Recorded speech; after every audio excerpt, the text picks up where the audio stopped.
Welcome back, everyone. I'm David Griffin, founder of Meathead Charcoal, and I'm back with another episode of our Meat Platter series. Today, we're in Atlanta, Georgia, to sit down with local chef, restaurateur, and entrepreneur, Mr. Kevin Gillespie. We're at his latest restaurant concept, Nàdair.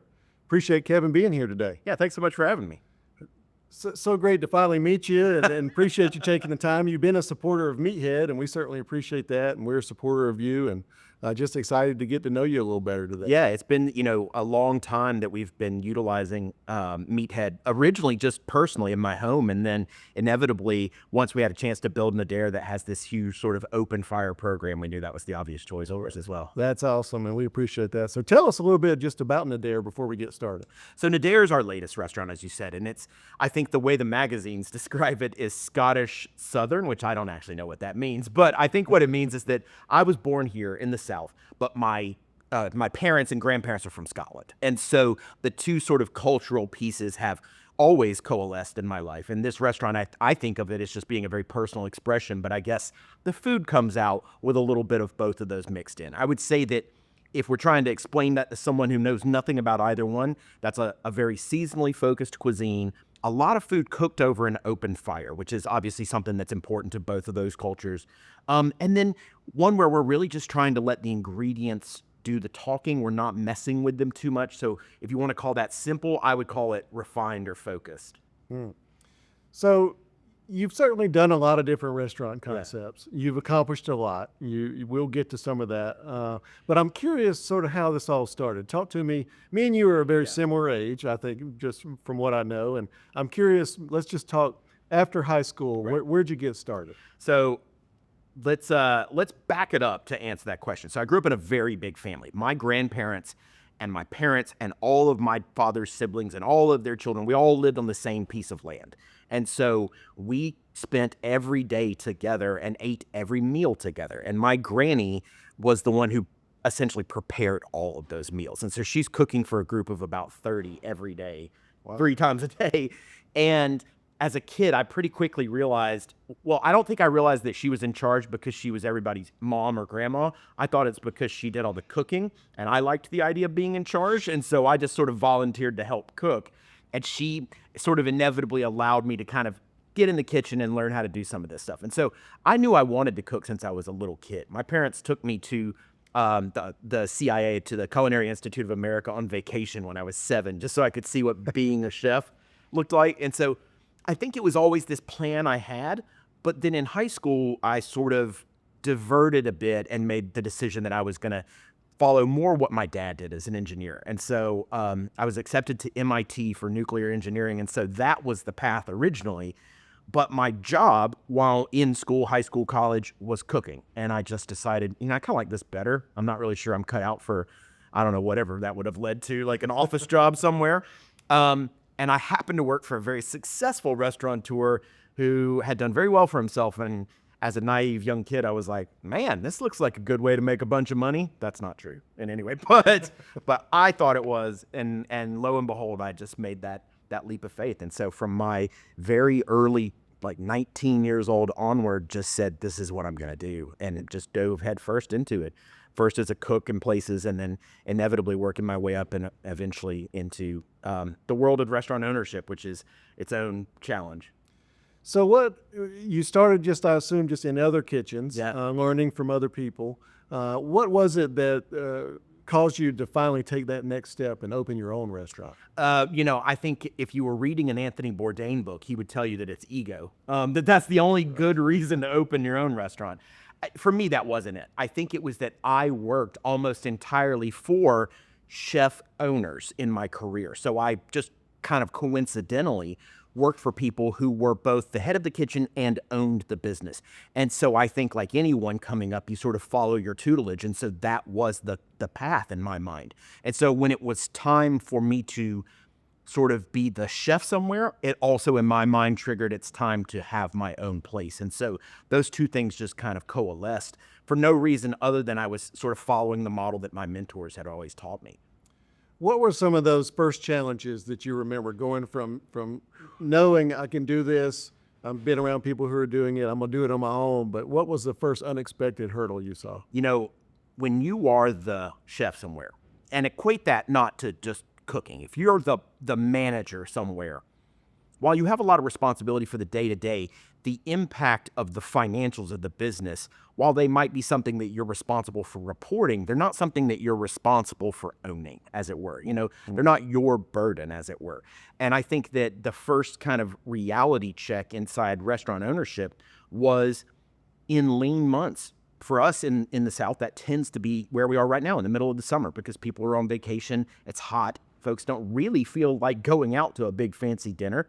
And inevitably in those months, you're not making as much money, but the bills are the same or more when you have to air condition a space. And so I remember that sort of first summer of ownership going, ooh, I don't know if we have enough money to keep the doors open. And even though I had been the chef for other people, even though I had had a lot of responsibility for many years, I don't think I had to feel that burden the way that I did once it was mine. Sure, that makes a lot of sense. And I know that's one of the hard things you probably wrestle with still. It's just the ebbs and flows of the months and the patrons. And was there a moment that you can remember where it started to really click into place back then? There's a very clear moment, and it's not something that's sort of coincidental. It was a gamble that paid off. And I remember that this was in 2008. And I owned a restaurant called Woodfire Grill. And we had won a ton of awards. We were very sort of lauded by the critics, but we weren't that busy. Granted, anyone who's been around will remember that 2008 was not a good year financially for anybody. And so probably the worst time in the world to own a fine dining restaurant. However, we had someone call the restaurant during service for multiple nights in a row trying to get me on the phone. And I kept ignoring them because I was literally cooking at the time. And eventually I took the phone call, and it was the producers of the show Top Chef. And they were asking me to come do the show. And at first I didn't want to do it. But upon sort of retrospection, I realized, well, this might be that sort of boost that we need to weather this storm. And so I went and I did the show. And as soon as I came home, when they announced who the cast was, it was like a light switch. That immediately turned the corner from, I'm not sure if we're going to be busy enough, to reservation requests a year out. And it had a literal life-changing power over my career, and has been something that has helped me for decades since. What was it that caused the producers to call? Was it the reputation of the Woodfire Grill and just word of mouth about who you were and maybe your cooking and your personality? Oh, that's a good question, and they don't ever really tell you. We have guesses, we meaning the people who have participated. I think for me, and a couple of my colleagues that were on the show that year, it was the first season that they really wanted to differentiate Top Chef from being perhaps a novelty to something where the best young chefs in America really were competing. And so they had to scour a bit more. They had to really dig deep to find people. And I think the way they did that was by watching the awards lists. And so that was the first year that I'd been nominated for Rising Star Chef. So that's sort of like best new chef in America, if you will. And so were a couple of the other folks that I competed against that year. And I think they utilized that in large part to tell them, okay, these are people who are going to be big at some point in their career. Let's go ahead and snatch them up now early on. And so that's my guess. They'll never admit to it one way or the other. They don't let the secret for the sauce out. Sure. But that's what we think it is. Well, what was that experience like? You were young, you were a chef working all the time, you were unsure, you just said, about even doing it, and then you launch into being on TV, basically. Yeah, What'd that feel like? it was a wild experience. The competition, while challenging, is not the hard part about doing it. The hard part about making television shows, inevitably, is figuring out how to endure the very long amount of time, the very protracted amount of time that it takes to actually make a whole season of a television show. And in this case with Top Chef, there's the added wrinkles that we don't ever sort of stop making the show. So it's not scripted TV where we say cut and everybody goes to their hotel rooms or whatever the case may be. In this scenario, there is no cut. The cameras are rolling 24 hours a day, including when you are back at the place that you're residing for, in this case, 7 weeks. And so for 7 weeks, you're living with strangers in what I can only describe as sort of like living in a fraternity, except none of you it's like the very first year of being in the fraternity. No one knows anybody, and you're just thrown together. You're in bunk beds, you're in a big house, and you're all in your early 20s, and there's an infinite supply of alcohol in the house at all times. Like, you might not be able to find a bottle of water, but there will definitely be beer and wine everywhere. And so, can you stay sharp and focused on why you actually came there when effectively you live in a party house? And that was the hardest part about it. I'm not a big partier. I found a way to sort of tune it out and make myself go to bed, but that certainly was not the case for everyone on there. And so it would I think that was the part that anyone could do it for a few days and even a few weeks, but once you started creeping into that long run, it became tough to stay mentally focused. I bet so. We all remember what it was like to be in our 20s. I mean, it's easy to look back now and know what we should have done in some scenarios. But so you were successful on there. I know you were a fan favorite. You did some follow-up stuff as well. But let's talk like after the sort of the TV run. You talked about that really opened a lot of doors. So when you came back to Atlanta, what was that journey like with Woodfire Grill and then opening up some other concepts along the way? You know, television has this interesting thing in that it's PR or media at a level that you could never actually afford if you were trying to buy it, you know? Yeah. And back then, when we're talking like nearly 2 decades ago, prior to, I mean, some social media existed, but not at the level that it does now, it was incredibly impactful. Now, we can akin that or sort of say that's like the door opening. You still have to go through the door, though, you know, and that meant taking advantage of these opportunities. And for us, that knowledge that we were going to be busy was great, but it came alongside the burden of knowing that people were traveling to eat with us and their expectation was incredibly high. And meeting that expectation wasn't enough. We had to exceed their expectation. And so the pressure builds again to try to constantly refine what you're doing and be the best in your field. Ditch the idea of being a celebrity and go back to being, can I be the best craftsman of what I am doing? Can I showcase my skill set in the best way possible? And so it meant growing to a much larger team, which was in its own way a challenge, because all of a sudden you go from managing a very small boutique-y restaurant to having a fairly large cadre of people that you're working alongside. And then at some point to expanding and growing to take advantage again of opportunity that's in front of you.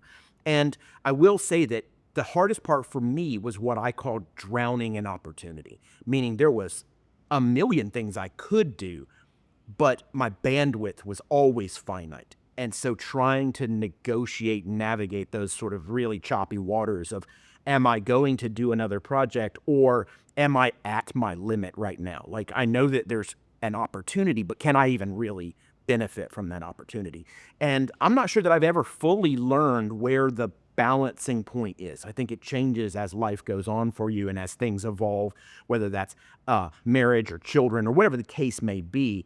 And so growing from Woodfire Grill to inevitably having then Gun Show and then Gun Show to Revival and then Revival to, you know, so on and so forth, to the point where at one point we were up to 7 businesses leading into that sort of 2020 COVID mark.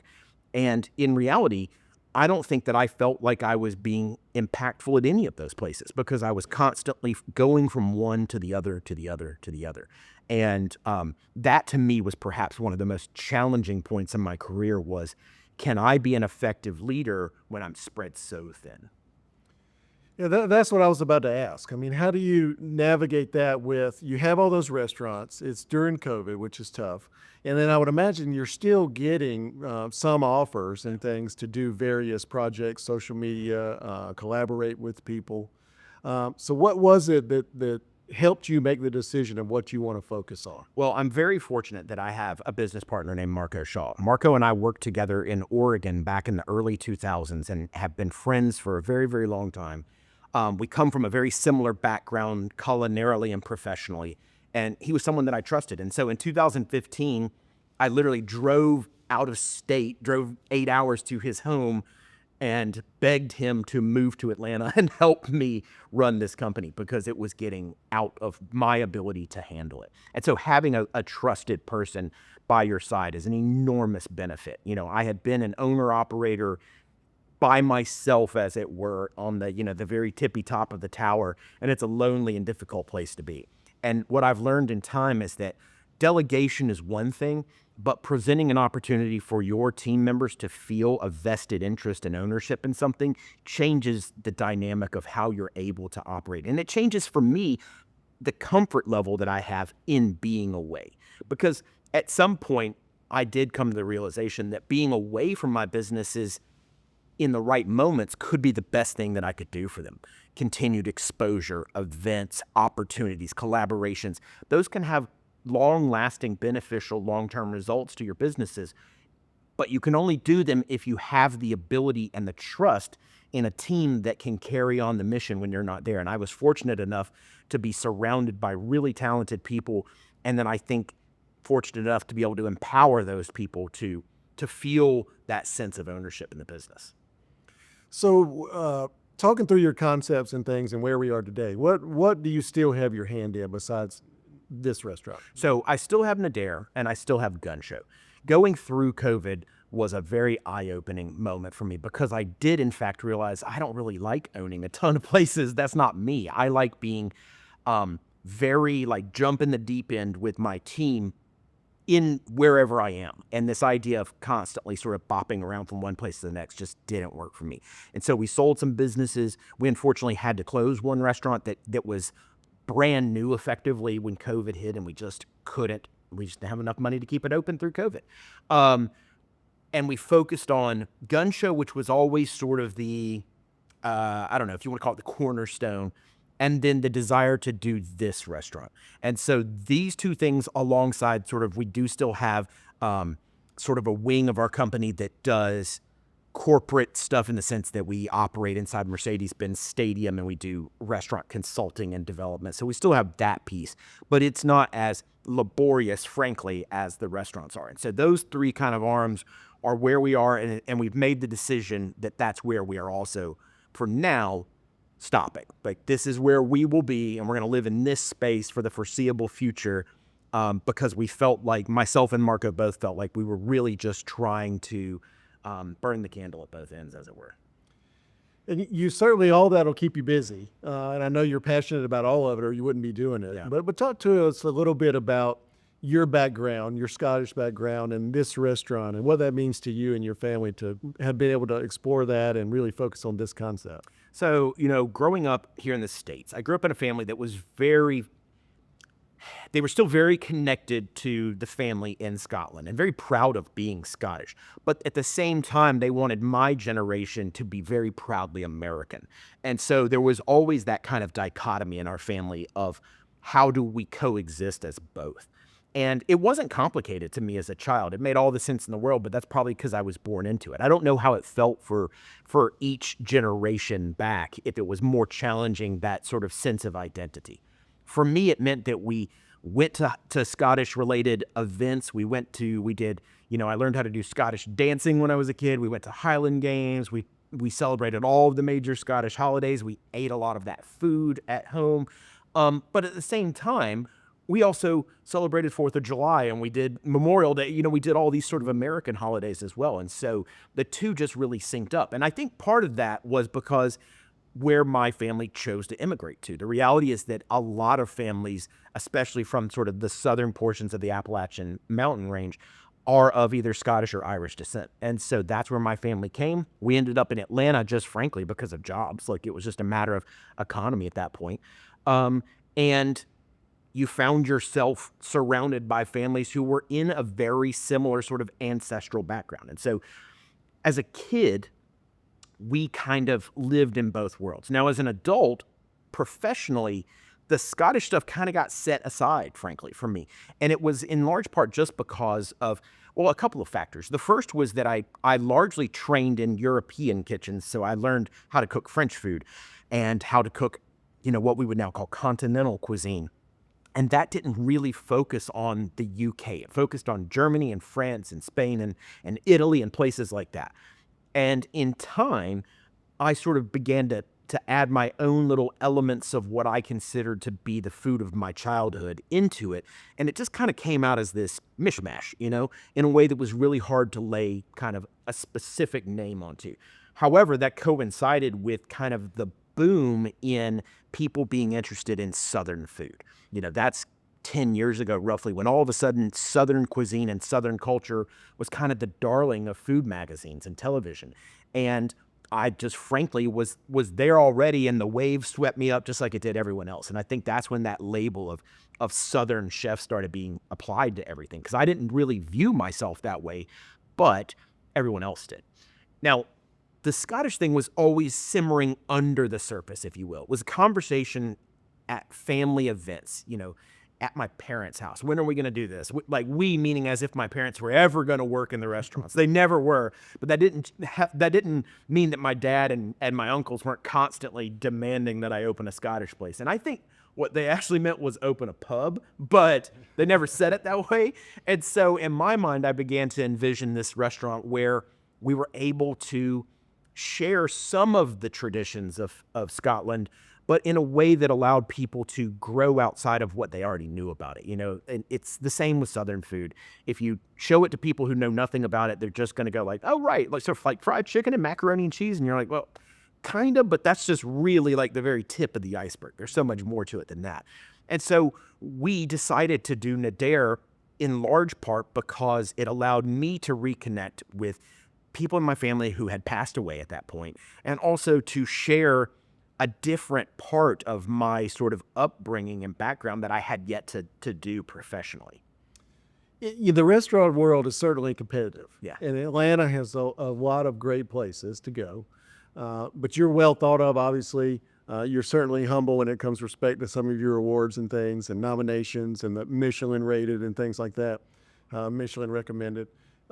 Do you feel like the way that you're standing out now and a little bit of a way to differentiate yourself is that passion for your background is coming through here, and people can feel that, the personal nature of that it's a little something different, but certainly something that you're passionate about, and they can feel that story? I think so. I think, even, down to sort of design elements in this room, things weren't chosen because we thought they looked neat.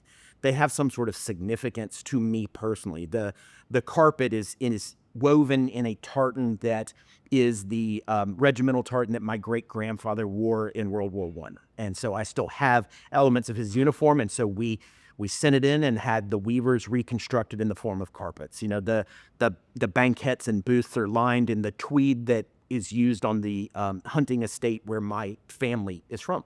And so little sort of tiny things. The silverware is literally just silver that I inherited from a great aunt who I barely knew. I remember when a giant pallet of wooden crates showed up in the middle of my driveway one day, and I went, "What is that?" And I opened them up, and it's, silver service for 100 from somebody going, "Where did this come from?" And had it in storage for years and said, "Oh, maybe I'll use it in the restaurant." And so I think that people can, even if they weren't told that, when they sit down, I think they can sense that there's something more to this than simply design. And I like to think that the food we're preparing here at Nàdair right now is just the natural evolution of who I am as a chef. Like, I think that if you have been following my career, you could see that evolution. If you haven't been following my career, I still think that you can tell and taste that it's food coming from someone who has gained a lot of wisdom throughout what is now approaching a 30-year career in this industry. So you've done it for 30 years, like you just Almost. said. We're like just on the edge of staring down 30 years. And, a lot of people in general think that they want to be entrepreneurs. Everybody dreams of owning their own business at some point. I think some people know they can or can't, but we all think about it. And certainly I would think that chefs always dream of owning their own restaurant. So what advice would you give a young chef that really wants to go out on their own? What would you tell that person? Well, I tell them several things. So the first thing is that I would say, don't overlook the privilege that it is to be the chef of someone else's restaurant. And I say that because anyone who owns a restaurant, it is a very hard thing to hand over the reins to someone else creatively. And that doesn't matter if you're not the back of the house person. If you come from the front of the house side and you own your own business, like, the trust that is required to say you're the chef and you get to direct the food we prepare here is a huge thing. And when you have that opportunity to be in that role, don't overlook how special that is, and don't try to speed it up. In other words, too many people see that as a stepping stone to owning their own place, but they think the step is very narrow and short, and it's going to be jump from here to the next one in a year or two. And I would say that the first thing I could recommend is don't do that. Like, spend some time there, because time is what is needed to fully understand the dynamics of what makes a successful restaurant successful, and what can also spell disaster for any business, but in this case, a restaurant. So that would be my first, is patience. The second is, don't speed up your education. In other words, I tell this to my young cooks all the time, don't be so anxious to become a manager, to become a sous chef, because once you become a leader, you're expected to teach. Teaching takes precedent over learning at that part of your career. And you're more valuable to yourself and to everyone else the longer you can learn. The longer you can absorb knowledge prepares you to be able to share, obviously, a much greater depth of knowledge with people when it is your turn to be the teacher. So again, patience. Don't speed up what is a critical path in your career. And then what I would finally say is, I can only think of a singular reason to go out on your own in the restaurant world, and that is because you believe you have something to share that isn't being shared at the moment, or that you could do it in a way or at a level that is beyond what is currently available. And so, in other words, choose your timing. It's okay to wait until the right time to take that next step. Now, if you wait to feel comfortable with doing it, it'll never happen, because it's going to be scary. It is definitely a leap of faith. But you don't have to rush to the finish line, I guess is what I'm saying, because what people don't seem to realize is that this isn't climbing a mountain where you get to the top and you get to stare out over the world. When you get to the top of the figurative mountain that you've been climbing, you'll realize that you're surrounded by taller mountains. And so it doesn't work the way you think it does. And so while entrepreneurship is the ultimate form of freedom, it is also the ultimate form of 24-hour-a-day burden. I remember that when I first opened my own restaurant, truly my own, one of my friends who, and I'm not going to name him because I feel like he'd want to remain anonymous, I had two different friends send me two different messages, and they just cracked me up. One said, "Welcome to the Millionaire Club," as in everybody thinks that once you have your own business that you're rich. And the other one said, "Congratulations on tunneling your way into prison." And it sounds so negative, but they were sort of just in jest of like, hey, I don't know if you realize this now, but you have just, you're married, and you've now just married yourself to an additional thing, because it is your responsibility every day of the week, every day of the year, every hour of the day. It's yours. And inevitably, there is something incredibly powerful and liberating about that, but only if you're prepared mentally to be able to take that next step. And so, again, I don't think anyone's prepared for it without the wisdom of life. I think you take your time, you learn, and you focus on what you are going to be in this very busy space that we're all in. How are you going to be different? And once you know that, then it's time. You referenced young cooks earlier. And we've talked several times about this is a difficult industry. Yeah. With a lot of competition, long hours. What are you seeing in the young cooks nowadays as compared to when you were young? Are there still some out there that are striving for excellence? I'm sure you're somebody that gets asked for advice or mentorship or things like that. There are a lot of really good young people that are out there in the industry. And I hear people all the time. I hear my contemporaries just constantly complain about the quality of the people working in the industry nowadays. And I don't inherently agree with them. I don't believe that there used to be so much better quality than there is today. I do believe that there were more people willing to take their licks, as it were, back then. Culturally, it was different. I'm not sure that the culture was better, candidly, because there was a lot of toxicity in that culture, but it was a little bit more clear to everyone that you had to start at the bottom and climb the ladder rung by rung. You were not allowed to just jump a bunch of rungs and assume everything was going to be okay. There is a degree of impatience nowadays with the younger generation of people that I work with. I think they live in a world that advocates for speed and impatience. I think they live in a world where instant gratification is at their fingertips at all times. And so this notion that you're going to have to kind of suffer and sacrifice to get where you really want to go, just doesn't sound right to them. And I don't blame them. It doesn't sound fun, and it was never fun. But I also sometimes have to take a step back outside of my own career and look at the people who have been truly successful the world over throughout history. And the story is always the same. The story is always one of tribulation before the success comes. It's very rare that they just waltz into everything being perfect, unless they come from some sort of generational wealth scenario where they're effectively handed something.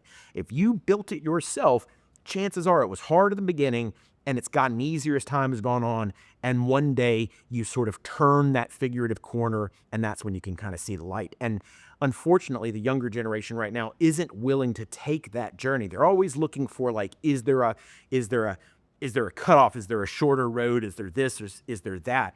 And I don't blame them for it. I blame the way we operate as a society nowadays for that we just don't have the patience and the fortitude to wait out the good things. We want them right now. Yeah, that's definitely common across a bunch of industries, I think. Is there one thing, looking back on your journey, you've certainly experienced a lot. Is there one thing that you wish you would have known way back when, let's say, 20-year-old Kevin was starting out? Man, narrowing it down to one thing is tough. I do actually remember something. My first day of culinary school, I asked my instructor something similar to that. I basically said, if you could give us one piece of advice, what would it be? And his advice was join a gym and go 3 days a week. And I was like, that's the weirdest thing I've ever heard. And now I realize, what he was saying is that this industry is not so different from, doing heavy construction, playing professional sports. Like, it takes a toll on your body. And so staying physically fit is going to help you in the lifetime of your career. I totally ignored that as if that's not obvious. And that has definitely proven a challenge for me. I think if I was to pick one thing and go back and tell, let's say 25-year-old Kevin, which was the age I was when I was the first and owner of something. I wasn't the sole owner, but I was 25 when I was made a partner at Woodfire Grill. And if I had to tell that person anything, it would be to not be so caught up in trying to get to the destination, but like actually enjoy the journey. I spent way too many years fixated on getting to the place that in my mind I wanted to go. It was point A to B to C to D. And frankly, I don't have much memory of the journey. And I think that I would be a more informed person. And in some ways, maybe perhaps even a person who was more contented in themselves and in their career had I been a little bit more mindful of each of the steps along the way and not so fixated on getting to the finish line. And I think that piece of advice, if it could be heeded by a younger version of me, I think would have allowed me to see the realities and to weather some of the challenges with a few less bumps and bruises, perhaps, along the way. So, in respect to the journey, and so where are you going from here? What's next on the horizon? Well, very candidly, and I've been open about this, that this is, for me, the end of this journey, of this particular chapter. It's not been kept a secret that I have had a significant amount of health challenges in my life over the last 7 or 8 years. I've been battling on and off renal cancer for a long time now. And the reality is that my body has sort of reached its maximum. I can't do this job for much longer. And I don't mean that to sound sad. It's just the reality of it, that this is a hard, physically difficult job. And the truth of the matter is that while I might be in my mid-40s, physically I'm closer to like my early 60s. And so it's going to be time sooner than later for me to take a step back from this and do something else. Now, I hope that that's still connected to the world of food and to the restaurant world. I've started writing for Food and Wine magazine as a contributor, and I hope that maybe more writing can be that next avenue for me. I would love to be able to guide younger chefs and restaurateurs to help them see success with less of the sort of roadblocks that exist in doing something like this. I think I could be of value to people in that respect. But the end of the day, I think we are very realistically here at Nàdair looking at my last restaurant project. And so I think that's why I've made it so personal, is that it's not meant to be my, quote, swan song, but it is meant to be that last sort of box that I check to say, okay, the things I wanted to do professionally, well, this was that last one. I really wanted to do something that felt like an homage directly to my family and to the place that I'm from. Well, I know that's took some perspective to get to that point. I can appreciate that. We appreciate your time today, Kevin. And I have one more question for you. Just if you could sit down and grill a steak over some meathead charcoal and have a glass of wine or a beer with anybody in the world. You've been fortunate enough to know some famous people, and I'm sure there's some people personal along the way. Who would you like to sit down and just really reflect on this journey with? Does this have to be someone that's alive, or can it be someone that has passed? Anybody. So, in reality, as I said, I've spent nearly 30 years in this career, and I came from an era where we were taught that work came before everything else. And that meant that I've missed almost every wedding, and I've missed nearly every funeral of everyone important to me in my life. And I now get to look back and realize that most of these people are gone. And so if I had it to do, if I could make it happen, I'd sit down, I'd grill a steak, I'd crack open some cold beers, and I would enjoy one last meal with my dad, who passed 2 years ago on the day that literally on the very day that we started building this restaurant. And we always think we have more time with the people who were special in our life, and that is no guarantee. It sounds like a cliche because we've heard it so many times before, but I think we are all guilty of thinking that we'll get a chance to do that thing we wanted to do at some point. And that was a very stark reminder that you should do the things you want to do right now, not when you think you'll eventually have some time. So if I had it to do over again, my dad loved to grill. He loved to cook outside, and he would only cook over charcoal. The man would have never owned a gas grill in his entire life. It would be sacrilege to him. And I can appreciate that. me too. And that's probably why I'm so adamant about it'll never happen. You'll never see one in any of my restaurants. And I would love that opportunity again to be able to do that, and to connect with someone who has been incredibly important to me and who was gone long before I think any of us expected. Yeah. Well, I know he's certainly proud of you. But we appreciate it. We know you're a busy man, so I thank you for taking the time. So I appreciate it's good to see you. And why don't you tell everybody where they can find you on all the social media networks and internet? Social media is easy. I'm not creative, so it's Chef Kevin Gillespie at everywhere on social media, every platform. It's always the same, Chef Kevin Gillespie. Check out Gun Show ATL. That's on social media, and then gunshowatl.com for website, and then Nàdair ATL and NàdairATL.com to be able to check out this particular restaurant. Well, everybody go follow Kevin in those places. Certainly follow along with Meathead Charcoal, and we appreciate everybody watching today.